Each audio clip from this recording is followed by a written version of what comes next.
Hello à tous, j'espère que vous allez bien. Aujourd'hui, je vous retrouve pour une nouvelle vidéo dans ma cuisine, mais ce n'est pas pour cuisiner, et ben non, pas cette fois-ci. Aujourd'hui, je vais vous montrer, comme vous avez sûrement dû le voir dans le titre, je vais vous montrer tous mes indispensables que j'utilise en cuisine au quotidien. Vraiment, c'était principalement du matériel. Quand même, en règle générale, il y a quelques petites choses qui sont pas totalement matérielles, mais c'est principalement du matériel. Je vais vous donner quelques petites astuces. Alors, je vais commencer par tout ce qui va être matériel. Je vais commencer par quelque chose... Alors, je vous épargne les choses comme des couteaux, des planches à découper, ce genre de choses. Bon, voilà, on n'a pas le choix que de les avoir, quoi. Mais je les épargne plus dans la vidéo, mais bien sûr, ils font partie de mes indispensables en cuisine, ça me paraît évident. Mais ce que je voulais vous montrer en premier, c'est ça. C'est une maryse, enfin une spatule, une maryse, vous l'appelez comme vous voulez, qui est en silicone. Celle-ci, elle vient de la marque de chez Demarle, il me semble, si je dis pas de bêtises. Elles sont de super bonne qualité, cette marque, c'est top. Donc ça, c'est super pratique pour mélanger quand est-ce que vous faites des gâteaux, ce genre de choses, notamment pour les gâteaux. Et en fait, de bien racler, vous savez, les saladiers pour pas qu'il en reste partout. Enfin, franchement, ça, c'est vraiment hyper top. Je trouve que notamment, surtout si on pâtisse, c'est d'autant plus utile pour pâtisser et... Même des fois ça m'arrive de l'utiliser des fois pour des choses salées, mais principalement pour pâtisser, pour racler les bols. Et puis même moi j'avoue que je préfère utiliser ça des fois au fouet, même si des fois j'utilise le fouet, mais je préfère utiliser ça. Donc ça, bon, franchement c'est un truc que j'utilise tout le temps. Et pour être très honnête, j'en ai même de plusieurs formes, enfin de plusieurs tailles. J'utilise souvent la taille moyenne comme ça, mais après il y a également la géante et la bébé. Voilà, une petite famille de spatules. Ensuite, toujours un peu dans la même lignée, c'est toujours de la même marque, c'est vrai qu'on a beaucoup de choses de cette marque, c'est toujours de la marque donc de chez Guy Demarle, je vous l'afficherai juste ici, et je vous mettrai le lien dans la barre d'infos si je le trouve bien sûr. C'est un pinceau comme ça là, en silicone, c'est très pratique pour notamment, vous savez, badigeonner les œufs, le lait, si vous voulez faire par exemple une brioche ou sur, vous savez, des gâteaux, des biscuits, on badigeonne du jaune d'œuf ou du lait, ça dépend, enfin ça dépend des recettes. Et franchement, je trouve ça super pratique. Par exemple, hier j'ai fait des bretzels et j'ai eu besoin de tartiner du jaune d'œuf, vous savez, par-dessus pour bien que ça dore. Et bah du coup j'utilise ça et franchement ça c'est super méga pratique. Toujours dans les accessoires pour la cuisine, j'aime beaucoup utiliser un éplucheur à légumes comme ça. Je sais que mes parents ils préfèrent utiliser ce genre de choses, vous savez, en plus un économe, moi je préfère un éplucheur à légumes. Je trouve ça bien plus pratique que ça, franchement ça c'est galère à utiliser. Ça c'est super simple, je trouve ça super pratique. Celui-là j'ai dû l'acheter genre à... peut-être à Centracor, quelque chose comme ça. Enfin, ça coûte pas très cher. Ensuite, passons, disons-nous, un accessoire que je trouve très pratique aussi.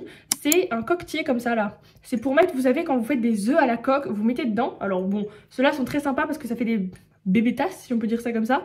Et en fait là, c'est-à-dire que du coup si ça coule, vous avez, enfin c'est trop stylé, c'est trop mignon, mais même un coquetier plus classique, plus traditionnel, c'est très pratique pour notamment si vous faites des œufs à la coque. Ceux-là ils sont assez mignons, je ne pourrais pas du tout vous dire d'où ils viennent parce qu'on les a vus en cadeau il y a très longtemps avec moi et mes sœurs, on a chacune comme ça, mais après on en a des normales ou des normaux aussi chez moi, mais je ne pourrais pas du tout vous dire d'où ça vient, j'en ai aucune idée pour être très honnête si on peut les retrouver. Cette chose-là est également très pratique, notamment pour hacher, couper des oignons, de l'ail, ce genre de choses un peu.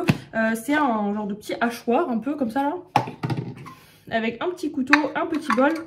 Et puis voilà, ça doit s'appeler un hachoir manuel si je dis pas de bêtises. Vous en trouvez à Jiffy, à Centracor, ce genre d'endroits en fait, vous en trouvez peut-être à Action même ou à d'autres endroits. Et vous savez en fait vous tirez comme ça là, et en fait ça va venir hacher. Et c'est très pratique parce que c'est pas trop chiant à laver pour être très honnête. Et c'est très pratique notamment parce que des fois les oignons, vous savez, ça fait un peu pleurer quand est-ce qu'on en fait beaucoup ou autre quand vous avez beaucoup.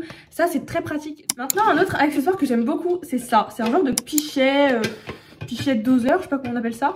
Il vient de chez Tupperware, il me semble celui-là. Ma mère l'a depuis très longtemps, c'est quelque chose qu'on utilise tout le temps. Il a un petit couvercle et l'avantage c'est que ça passe au micro-ondes et du coup notamment c'est très pratique pour faire, je sais notamment quand on fait des gâteaux, je sais que c'est là où on s'en sert nous pour faire fondre le beurre, pour faire fondre le chocolat, etc. Et ça passe super bien au micro-ondes, c'est top. Mais on s'en sert surtout et principalement pour faire de la béchamel. C'est super pratique de faire de la béchamel au micro-ondes dans ça. Je sais pas si ça existe encore, mais c'est vraiment très pratique pour plein de choses et en même temps c'est un bec verseur et il y a également vous savez, des graduations, donc c'est aussi pratique. Je vais vous montrer une astuce que j'ai vue et que je trouve géniale. Vous savez, ce genre de boîtes en verre là, elles sont hyper pratiques. Je vous explique pourquoi. Parce qu'à la fois, elles sont cool, par exemple, pour conserver des aliments au frigo, même pour, si vous voulez aller en pique-nique ou faire un peu lunchbox, type ce genre de choses, c'est très pratique.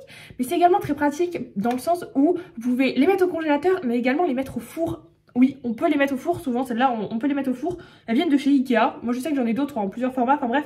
C'est super pratique ce genre de boîtes en verre qui vont au four, au congélateur. Vous pouvez les emporter partout et en même temps bah, le verre c'est bien plus écologique et c'est bien mieux que du plastique. Et ça dure plus longtemps aussi souvent. Autre chose que vous me voyez d'ailleurs beaucoup utiliser dans mes vidéos et notamment les vidéos cuisine, c'est vraiment quelque chose que je trouve très pratique vraiment. C'est ce genre de choses, vous savez ce genre de moules en silicone. Alors ceux-là viennent toujours de la marque De Marle, franchement ils sont de super qualité, ma mère doit les avoir depuis peut-être 20 ans, j'en sais rien, enfin depuis très longtemps et ils sont pas du tout abîmés et pourtant on les utilise très régulièrement. On en a de toutes les formes, de toutes les sortes. En fait l'avantage c'est que vous n'avez pas à beurrer ou à huiler vos moules avant de les mettre au four et ça se décolle hyper facilement. C'est dans un plat en verre, ça peut être chiant à laver, bah ça c'est, je veux dire ça colle pas, vous n'avez pas besoin de... Donc c'est plus simple dans ce sens-là. Même il en existe aussi des en petits formats comme ça. Ou encore ce genre de moule un peu plus carré. Par exemple, des fois on va faire des lasagnes ou des gratins dedans. Et c'est pareil, c'est assez pratique. Et le truc qu'on utilise le plus, ce sont ces tapis en silicone. Ça s'appelle des steel pats. Ça vient toujours de la marque De Marle. Ils sont vraiment top. C'est pareil, c'est super longtemps qu'on en a. On en a au moins 2. Après, il y a plein d'autres moules que je ne vous montre pas, qu'on a également en silicone, mais franchement je trouve ça super pratique. Surtout ça, en fait ça va venir remplacer le papier cuisson et c'est super. En plus c'est bien plus écologique que de prendre du papier cuisson pour le coup. Et ouais c'est super chouette, franchement c'est top, ça colle pas pareil, enfin c'est... Franchement, je trouve ça très pratique, ce genre de tapis en silicone. Je sais qu'il en existe chez pas mal de marques. Moi, je déteste personnellement. Vous savez, avant de faire un gâteau, si vous avez un moule classique, mettre du beurre, mettre ses mains, etc. C'est pas ce que j'aime, ça me gonfle de faire ça. Concrètement, je déteste faire ça. Donc avoir des moules en silicone, c'est super pratique. T'as pas besoin de beurrer, tu t'embêtes pas avec cette étape-là. T'as pas besoin de beurrer le moule et hop, tu mets ton gâteau ou tout n'importe ce que c'est, peu importe. Tu le mets au four et hop, ça se démoule super bien. Ce truc là c'est super pratique, c'est un genre de robot un peu mixeur, hachoir et batteur qui est vraiment super pratique parce qu'il fait tout en un. Alors je vous montre, je l'ai sorti. En fait vous avez comment dire, vous avez un genre de truc comme ça, un bras mixeur, un bras, je sais pas comment on pourrait appeler ça, le truc en fait qui va se brancher et qui va être adaptable à tous les embouts différemment. Et ça c'est top, avec vous choisissez la vitesse et tout, je sais pas comment on peut appeler ça, un bras, un moteur, je sais pas comment on appelle ça, peu importe. Et ensuite par exemple en dessous vous avez ici un bol pour hacher. Ici c'est pour hacher par exemple, moi je sais que je hache par exemple mes oléagineux si je veux, vous savez les concassés, même si vous voulez faire des pépites de chocolat, si vous voulez faire plein de choses en fait vous hachez dedans. Et en fait ça se clipse juste comme ça, hop, au bras mixeur, vous appuyez, ça lance. Et avec ça à laver, c'est pas chiant à laver, c'est super pratique. Et en plus de ça, après vous avez également un truc comme ça pour mixer, vous savez les soupes ou vos sauces, je sais pas ce que, voilà. Comme ça. Vous avez également un fouet pour si vous voulez battre au blanc neige, ce genre de choses. Alors la marque c'est Create. Je l'avais chopé en vente privée celui-là. Franchement il était très bien. Je pense qu'il est vraiment de plutôt bonne qualité pour le prix. Je l'ai payé genre 30-35 €. Mais du coup il était en vente privée donc voilà. Après je sais qu'il en existe pas mal chez Darty, chez Boulanger, sur Amazon, de la marque même Philips, vous en trouvez plein. Même chez Action je pense que ça existe ce genre de choses multi-usages.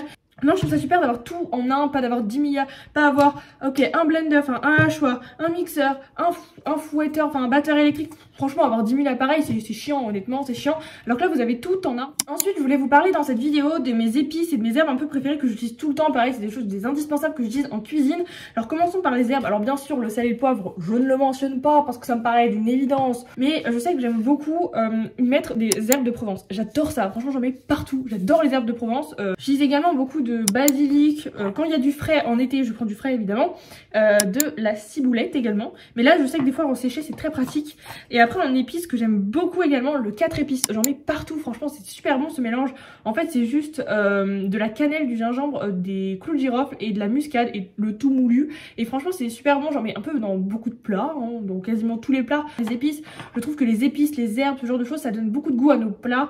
Et ouais, moi, perso, j'adore les épices et ce genre de choses. Et ensuite, ce que j'aime beaucoup également, que je voulais vous montrer, c'est ce mélange indien, là, comme ça. J'aime beaucoup le mettre quand je fais...